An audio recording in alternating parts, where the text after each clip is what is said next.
Imaginez un monde où les géants ne se contentent pas d'être massifs, mais portent sur leur cou une parure digne d'une créature de légende. Oubliez l'image classique du long cou, paisible et lisse que vous avez vu 100 fois. Voici l'Amargasaurus casawi. Avec sa double rangée de pointes acérées jaillissant de sa colonne vertébrale, il semble tout droit sorti d'un roman de dark fantasy ou d'un cauchemar punk du Crétacé. Mais ne vous y trompez pas. Ce n'est pas une chimère, c'est une réalité scientifique qui défie toute logique. Ces épines de 60 cm étaient-elles des armes de défense mortelles? Une voile de peau mystérieuse pour réguler sa température? Ou peut-être un instrument de musique organique capable de faire vibrer les plaines de Patagonie? Pendant des décennies, nous avons cru comprendre les sauropodes, mais ce spécimen unique découvert en Argentine vient de briser toutes nos certitudes. Bienvenue dans une enquête où la réalité dépasse la fiction. Aujourd'hui, nous déchiffrons l'énigme du dinosaure le plus spectaculaire et le moins compris de l'histoire, l'Amargasaurus. Pour comprendre l'Amargasaurus, il faut oublier les géants de 30 mètres comme le Diplodocus. Notre protagoniste est ce qu'on appelle un petit sauropode, ne dépassant pas les 10 mètres de long. Mais ce qu'il perd en taille, il le gagne en étrangeté. Son corps est massif, soutenu par 4 piliers robustes avec une queue en forme de fouet pour l'équilibre. Mais c'est son cou qui attire tous les regards. Contrairement aux autres longs coups, celui de l'Amargasaurus est proportionnellement court. Surtout, il possède une caractéristique anatomique unique. Ses vertèbres cervicales se séparent en 2 rangées de pointes osseuses appelées apophyses épineuses.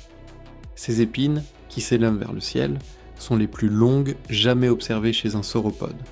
Sa tête, petite et allongée, est typique des Dicraeosauridés, avec des dents en forme de crayon parfaites pour ratisser la végétation basse.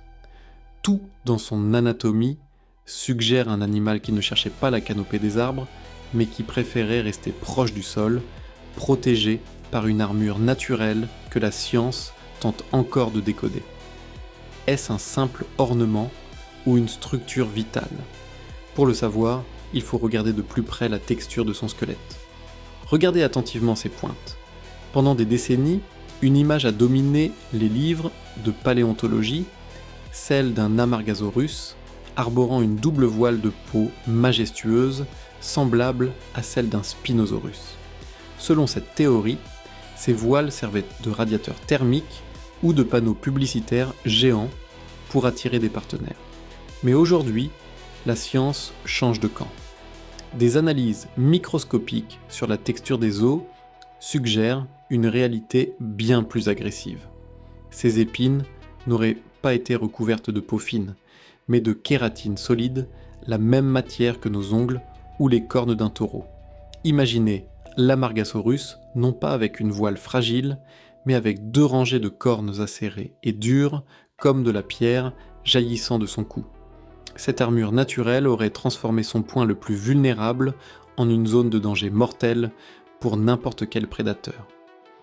Mais alors, pourquoi 2 rangées plutôt qu'une? Était-ce pour créer un bouclier visuel, ou pour entrechoquer ses pics lors de combats rituels entre mâles, comme le font les cerfs aujourd'hui? La réponse se trouve peut-être dans la manière dont cet animal communiquait avec ses semblables. Si la plupart des sauropodes passaient leur vie le nez dans les nuages, l'Amargasaurus, lui, avait les pieds sur terre. Et le museau aussi. Son cou, bien que spectaculaire, n'était pas conçu pour la verticale. La structure de ses vertèbres limitait ses mouvements vers le haut, mais lui offrait une flexibilité latérale, et vers le bas exceptionnelle. C'était un spécialiste des basses terres. Imaginez-le comme une immense tondeuse organique, ratissant les fougères, les prêles et la végétation basse des plaines inondables de Patagonie. Ses dents fines, en forme de piquet, ne servaient pas à mâcher, mais à peigner les branches pour en arracher les feuilles tendres.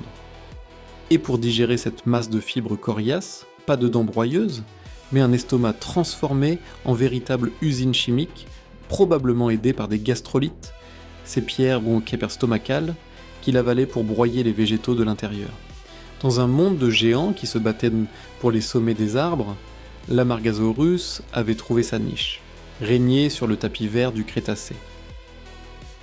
Bienvenue dans la formation de la Amarga en Argentine. Oubliez les steppes arides et venteuses de la Patagonie actuelle. Au Crétacé inférieur, cette terre faisait partie du supercontinent Gondwana, et le paysage était celui d'une plaine d'inondations luxuriante et chaotique. Ici, des fleuves massifs serpentaient à travers des forêts d'araucaria.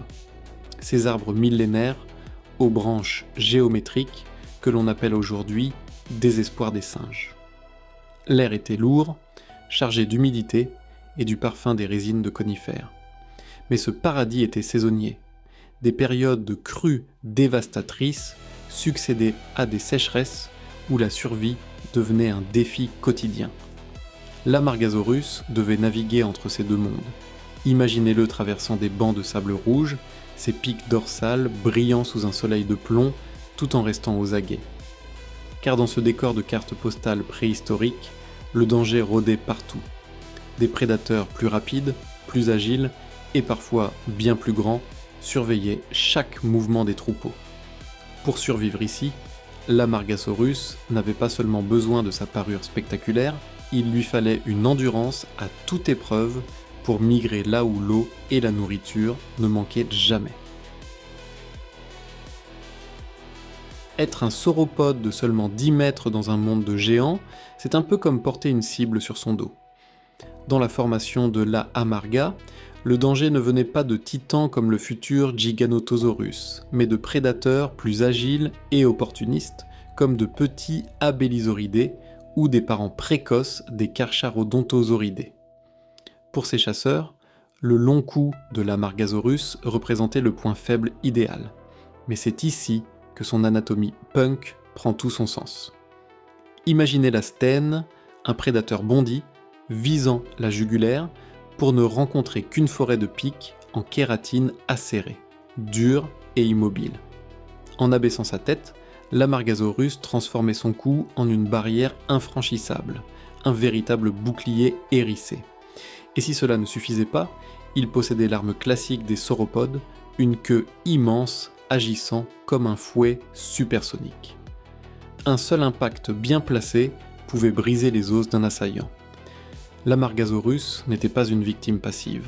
C'était une forteresse mouvante qui utilisait l'intimidation visuelle et une défense physique passive pour décourager quiconque oserait s'approcher de trop près.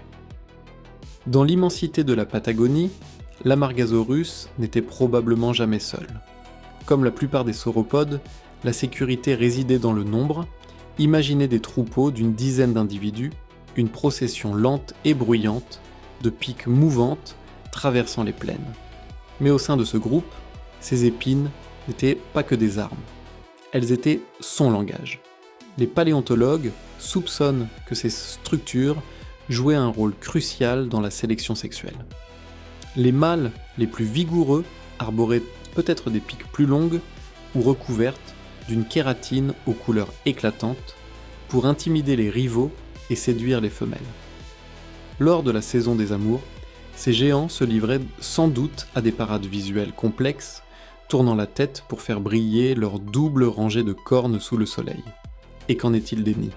Bien que nous n'ayons pas encore trouvé de site de ponte spécifique à l'Amargasaurus, on imagine des colonies de nids creusés dans le sable où les nouveau-nés, déjà dotés de petites piques embryonnaires, devaient grandir vite pour échapper aux prédateurs. La vie d'un Amargasaurus était une danse permanente entre l'affirmation de soi au sein du groupe et la vigilance collective face au monde extérieur. Tout commence en 1984 dans la province de Neuquén, en Argentine. Une équipe de paléontologues, menée par Leonardo Salgado et le légendaire José Bonaparte, explore les terres arides du canyon de la Amarga. Le vent de Patagonie souffle fort, soulevant une poussière rouge qui recouvre tout. Soudain, un fragment d'os pétrifié affleure à la surface. Ce qu'il s'apprête à déterrer est un miracle. un squelette presque complet, de la queue jusqu'au crâne. Mais c'est en dégageant les vertèbres du cou que le choc survient. Les chercheurs n'en croient pas leurs yeux. Au lieu des tiges osseuses habituelles, ils découvrent ces fameuses doubles pointes massives figées dans la pierre depuis 125 millions d'années. À cet instant, ils comprennent qu'ils ne sont pas face à un sauropode ordinaire, mais face à une anomalie de l'évolution. Baptisé Amargasaurus casawi, ce fossile unique va devenir l'un des trésors les plus précieux du musée argentin des sciences naturelles. Cette découverte n'a pas seulement ajouté une branche à l'arbre généalogique des dinosaures, elle a prouvé que la nature, même avec des géants, aimait expérimenter les formes les plus folles.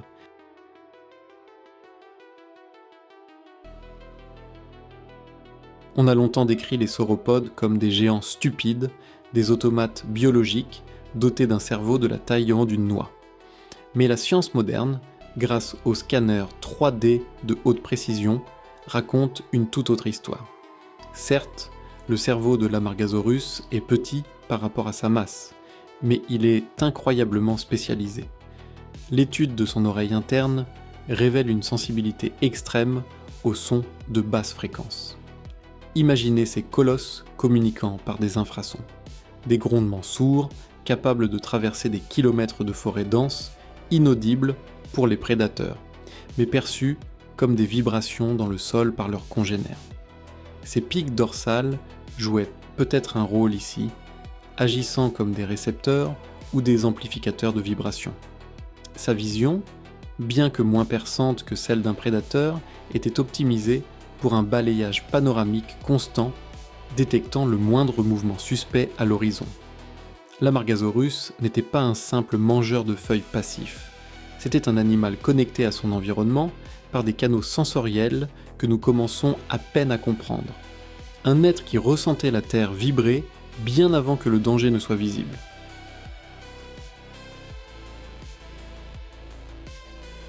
L'Amargasaurus est bien plus qu'une simple curiosité de la nature ou un long cou au look atypique. Il est la preuve vivante, ou plutôt fossile, que l'évolution ne suit pas une ligne droite et prévisible. Dans un monde de géants, il a choisi la voie de l'originalité, transformant son propre squelette en une œuvre d'art défensive et sociale. Aujourd'hui, alors que les vents de Patagonie continuent de balayer les sables rouges de la formation de la Amarga, d'autres secrets attendent sans doute d'être déterrés. Combien de créatures aussi étranges dorment encore sous nos pieds? L'histoire de la Terre est un livre dont nous n'avons lu que quelques pages, et chaque découverte comme celle de l'Amargasaurus nous rappelle que l'imagination de la nature dépasse de loin la nôtre. Si cette immersion dans le Crétacé argentin vous a fasciné, et que vous avez soif de découvrir d'autres monstres oubliés et les mystères de la paléontologie, n'oubliez pas de vous abonner et d'activer la cloche. Rejoignez notre expédition à travers le temps pour ne rien manquer des prochaines révélations. Merci d'avoir exploré ce monde avec nous et à très vite pour un nouveau voyage au cœur de la préhistoire.